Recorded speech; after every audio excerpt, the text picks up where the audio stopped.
Go for it. All right. So, okay, supplements. What do we need to take for supplements on the ketogenic diet? A question I get often.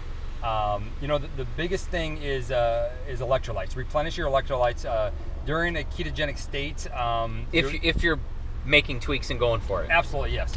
Even if you're not, it's important. The ketogenic state is a natural diuretic, so I want you to increase electrolytes. So sodium, potassium, magnesium, even some calcium is very important. So I love everybody to get electrolytes in their diet. You can individually supplement magnesium, potassium.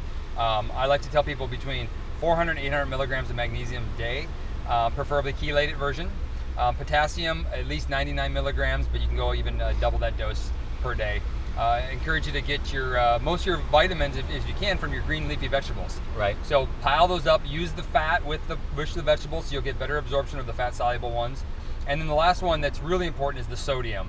My favorite is Celtic sea salt. It's less salt actually in it. It has other minerals in it that's really helpful for long-term health. But if you're ever having, you feel like you're a little sluggish today, or you have a little headache or faint like that, just hit some salt in your water on your food, and often it'll go away. And that just tells me that you need more sodium in your diet. So right. I definitely increase that sodium intake. And then it comes from the next supplements are more like multivitamin, fish oil, vitamin D. So it gets you your specialized supplements that people can take as like insurance.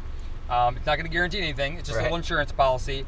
And then the last supplements that I'd bring in would be like your fat burners. And everybody's like, "Well, which are fat burners?" But I'm not going to push those. I'm not even going to talk about those. But that'd be last. Don't worry about those things until you take care of the other things first. Right. Very cool. And then how much water would somebody want to consume? More, less? Any of that kind of stuff? Absolutely. A lot more water.